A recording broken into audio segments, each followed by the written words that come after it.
गिबि गिबियावनो जोंनि बासायगिरि प्रभु जिसुखौ हामबाय होनदों आरो नैथियाव दिनैनि बे सिलभार जुबलि जोंनि मण्डलिजों हांख्रायनानै लाबोजानाय गाहाय आलासि लोगोसे दाब दाब जायगानिफ्राय सफैनो हानाय आलासि नोंथांमोन आरो लोगोसे जोंनि सभानिफ्राय सफैनो हानाय गेदेमा नोंथांमोन आरो लोगोसे मण्डलिफोरनिफ्राय सफैनो हानाय दैदेनगिरि नोंथांमोन साफ्रोमनिसिमबो आंनि गोसो गोरबोनि अननायखौ बावहरनाय थाबाय।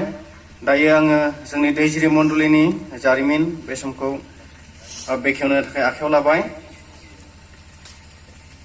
नोंथांमोना एसे निजोमै खोनासंगोन। हादान जाजेननायनि जिउ जारिमिन नखर खारबोजेननायफोरनि मुंफोर सेथि नखर सुसि महन बसुमतारी, नैथि नखर रबिराम बसुमतारी, थामथि नखर टुनु खाख्लारि, ब्रैथि नखर राजेन दैमारी, बाथि नखर सुरेन नार्जारी, दथि नखर जसिया बसुमतारी, स्निथि नखर नरेश नार्जारी, दाइनथि नखर सुनिराम नार्जारी, गुथि नखर अथेन बसुमतारी। गासै गिबियाव जोंनि मण्डली गायसननायनि सिगाङाव बे समाव 9 नखर दंमोन।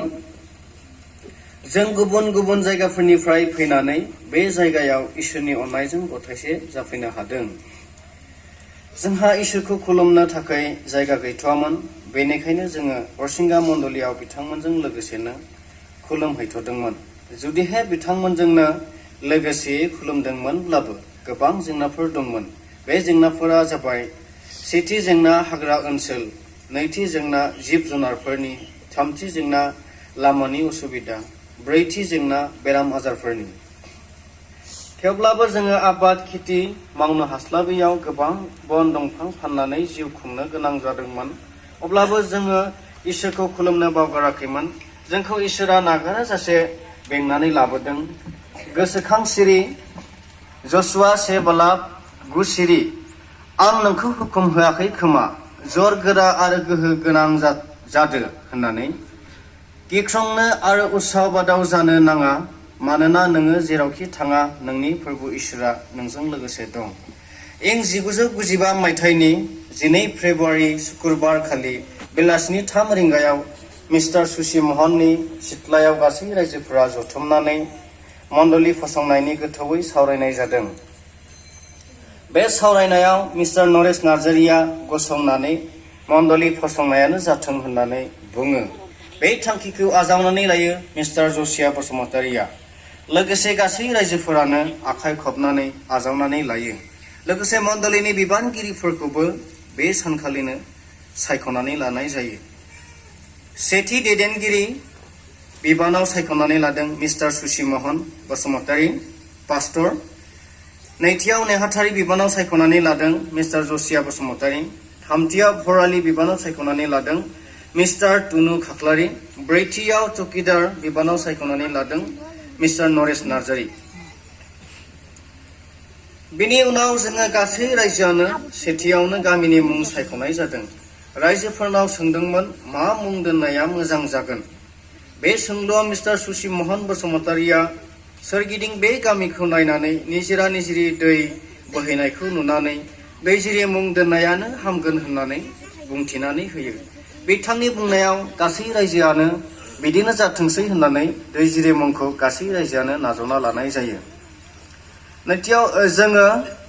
नैथियाव जोंहा गिर्जा न' लुनो हा गैथ'वामोन। बेनिखायनो गासै रायजोआ गोथौयै साननो गोनां जादोंमोन आरो सानदोंमोन सोरनि हायाव लुब्ला मोजां जागोन। नाथाय इसोरनि अननायजों मिस्टार सुसि महन बसुमतारीया रायजोफोरनि सिन्था खालामबाय थानायखौ नुनानै बिथाङा गावनि दखल खालामनानै लानाय हाखौनो मण्डलीनो बिगासे हा गथायनानै होदों। गासै रायजोआ बिथांनि गोसो खुसि होनाय हाखौ गोसो खुसियैनो नाजावनानै लादों। नाथाय माखासे उसुबिदानि थाखाय बिथांनि होनाय हायाव गिर्जा न'खौ लुथ'नाय जायाखैमोन। साननैसो खुलुमथ'नो थाखाय मिस्टार नरेश नार्जारीनि न' लांदांखौनो इन्जुर दुमनानै खुलुमनो थांखि लानाय जादों।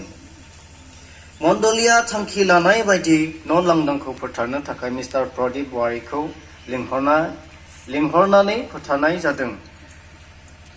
13/3/1995 खालार खालि फुंनि 11 रिंगायाव बेल बुनो थाखाय बेल गैयिलाय खदालखौनो बेल बुनाय जाबाय। बेल बुखांनायनि उनाव जोंनि मण्डलीनि गासै बिसाहिफ्रा लैहोर लैहोर फैयो। लोगोसेनो हरसिंगा बेप्टिस्ट मण्डलीनि मिस्टार प्रदीप वारियाबो हांख्रायनाय बायदि आलासि महरै नुजाथि फैयो आरो सम बायदिनो दरजाखौ 11:30 रिंगायाव मिस्टार प्रदीप वारिया बाइबेल सिरि फरायनानै आरजनि गेजेरजों बेखेवो। गिर्जायाव हाबनानै जयैनो मेथाइ दोंसे खननानै बाइबेल सिरि फरायनानै इसोरखौ आरजजों हामबाय होयो। फारिलाइ बादियै गोदान बिबानगिरिफोरखौ हान्थु खराय होनानै इसोरनियाव गथायो। बिबान गथायखांनायनि उनाव पालकआ मासिखौ लायो आरो फारिलाइया गाजा गोमजायै मेहेरगोनाङै जालाङो। मण्डलीया बिबानगिरिफोरखौ 3 बोसोरिया हाबाफारि बानायनानै होनाय जादोंमोन। बिथांमोना गोबां दुखु दाहा सहायनांनानैब्लाबो जिसुनि मुङै गावनि मावनांगौ खामानिखौ गोसो मोदोम जिउ होननानै मावबोदों। बेनि गेजेराव हारिनि जेंनाखौ लानानै पुलिस आर्मिनि इनाय अयथासार खालामनायाव मण्डलीनि गुमगिरि मिस्टार सुसि महन बसुमतारिया जेलाव जोबजानो गोनां जादोंमोन। अब्लाबो फोरबोनि खामानिखौ मेंनाय गैयाजासे मावबोदों।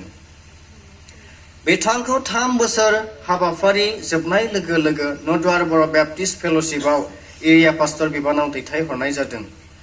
1998 मायथाइयाव गोजाम बिबानगिरिफोरखौ हगारनानै गोदान बिबानगिरिफोरखौ सायख'नानै लानाय जादों। सेथियाव पास्टर बिजय स्वर्गियारि, नैथियाव नेहाथारि टुनु खाख्लारि, थामथियाव फरालि सुरेन खाख्लारि, ब्रैथियाव चौकीदार नरेश नार्जारी। बिथांमोनखौ 1998 मायथाइनि मावथिगिरिफोर सायख'नानै लादों। बिथांमोनाबो गाव गावनि बिबानफोरखौ बायाजासे 2000 मायथाइसिम मोजाङैनो मावफुंबोदों। 2001 मायथाइयाव गोजाम बिबानगिरिफोरखौ हगारनानै गोदान मावथिगिरिफोर सायख'नानै लानाय जादों। सेथियाव पास्टर नरेश नार्जारी, नैथियाव नेहाथारि टुनु खाख्लारि, थामथियाव डिकन प्रमल दैमारी, ब्रैथियाव फरालि पुतुल दैमारी, बाथियाव चौकीदार प्रेमचंद नार्जारी। बिथांमोनखौ मण्डलीया 2001 मायथाइनिफ्राय 2002 मायथाइसिमनि मावथिगिरिफोर सायख'नानै लादों। बिथांमोनाबो बाया मोजोमा जासे फोरबोनि खामानिखौ मोजाङैनो मावलांदों। 2003 मायथाइयाव गोजाम मावथिगिरिफोरखौ हगारनानै गोदान मावथिगिरिफोर सायख'नानै लानाय जादों। सेथियाव पास्टर सुरेन खाख्लारि, नैथियाव डिकन जयसिं नार्जारी, थामथियाव नेहाथारि राजु बसुमतारी, ब्रैथियाव फरालि जुदिस्थिर नार्जारी, बाथियाव चौकीदार सिमसन बसुमतारी। बिथांमोनाबो बाया मोजोमा जासे 2003 मायथाइयाव फोरबोनि खामानिखौ मावफुंलाङो। 2004 मायथाइयाव गोजाम मावथिगिरिफोरखौ हगारनानै गोदान मावथिगिरिफोरखौ सायख'नानै लायो। सेथियाव पास्टर इमानुएल बसुमतारी, नैथियाव डिकन सुरेन खाख्लारि, थामथियाव नेहाथारि टुनु खाख्लारि, ब्रैथियाव फरालि जुदिस्थिर नार्जारी, बाथियाव चौकीदार अनिल दैमारी। बिथांमोनखौ मण्डलीया 2004 निफ्राय 2005 मायथाइसिम मावथिगिरिफोर सायख'नानै लायो। बिथांमोनाबो फोरबोनि खामानिखौ बाया मोजोमा जासे मावफुंबोदों। 2006 मायथाइयाव मण्डलीया गोजाम मावथिगिरिफोरखौ हगारनानै गोदान मावथिगिरिफोर सायख'नानै लायो। सेथियाव पालक नगेन बसुमतारी, नैथियाव नेहाथारि टुनु खाख्लारि, थामथियाव फरालि सुरेन खाख्लारि, ब्रैथियाव चौकीदार सबेन नार्जारी। जुदिहे मण्डलीया बिथांमोननो 3 बोसोर हाबाफारिनि बिबान होदोंमोनब्लाबो नगेन बसुमतारीया गावनि पालक बिबानखौ देहानि उसुबिदायाव दोनथ'यो। बिथांनि लांदां जानाय जायगायाव मण्डलीया नरेश नार्जारीखौ लोगो लोगो पालक बिबानाव सायख'यो।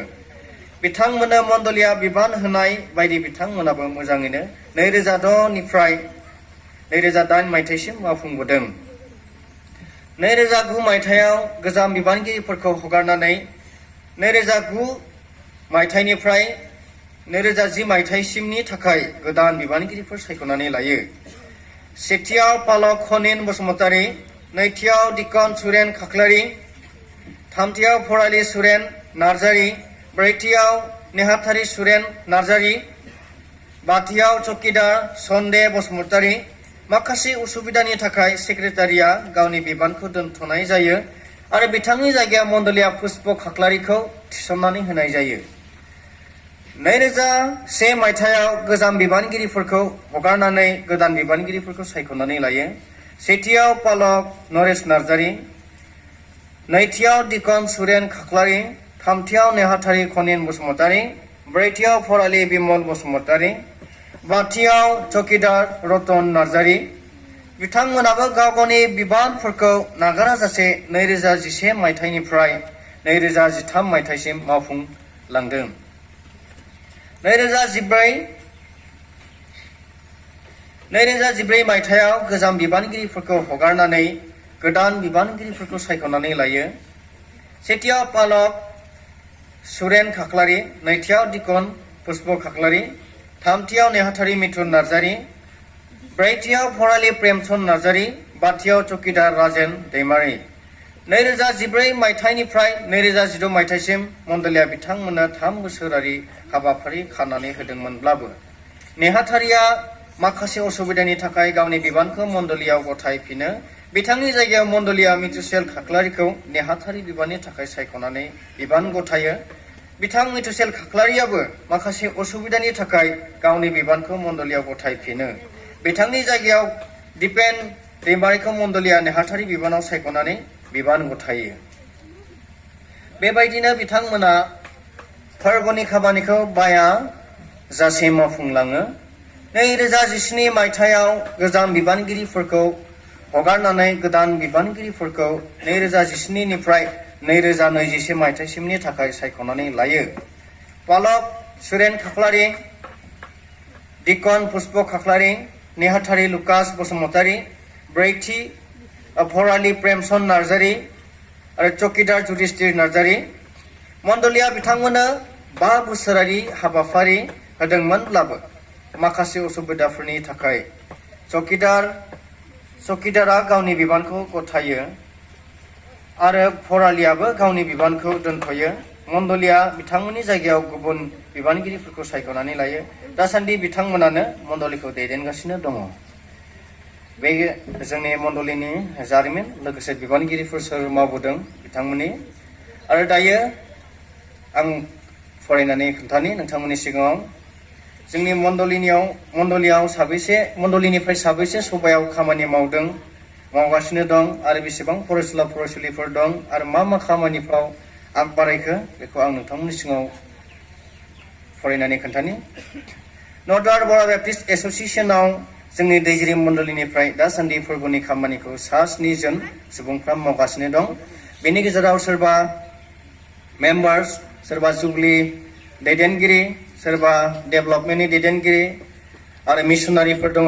बे 7 जननि गेजेराव मण्डलियाव दासान्दि सासे आसा दं एबा आसा जों बयबो मिथिखायो आरो दैजिरि मण्डलियाव दासान्दि प्राइभेट टिचार सानै दं। दैजिरि मण्डलियाव दासान्दि थाखो 1 निफ्राय थाखो 10 सिम 34 फरायसा फरायसुलिफोर दं। HSLC एग्जाम लिरदों 2 आरो HS फार्स्ट इयार फरायगासिनो दं 4 आरो HS फाइनाल एग्जाम लिरदों 2, BA सेकेन्ड सेमिस्टाराव दङ 1, BA 6 सेमिस्टाराव दङ 1 आरो मेट्रिक पास जानानै ओरैनो बिथांमोना दंथ'यो दायो। सोरबा हाबा जाबाय बिदिनो खामानि मावलाबायनानै दङ। गासै 4 दङ आरो जोङो सुबुं अनजिमा जोंनियाव साबैसे दं बेखौ आं नोंथांमोननि सिगाङाव फरायनो खोन्थानि। इं 1995 मायथाइयाव गिबि गायसनजेनब्ला सुबुं अनजिमाया गासै 47 बेसेबां दंमोन आरो न'खरफोरा 9 न'खरफोर दंमोन। दायो इसोरनि अननायाव फैयै 2020 मायथाइयाव दैजिरि मण्डलिनि सुबुं अनजिमाया 142 जन आरो न'खर अनजिमाया 30 न'खर दायो दङ। बे समाव आङो जारिमिन बेखेवनाय बा जोंनि रेकर्ड खोन्थानायखौ बे समाव दोनथ'नाय जाबाय। बे समखौ आङो दैदेनगिरिनो हगारना होफिननाय जाबाय। एसेनोसै, गोजोन्थों।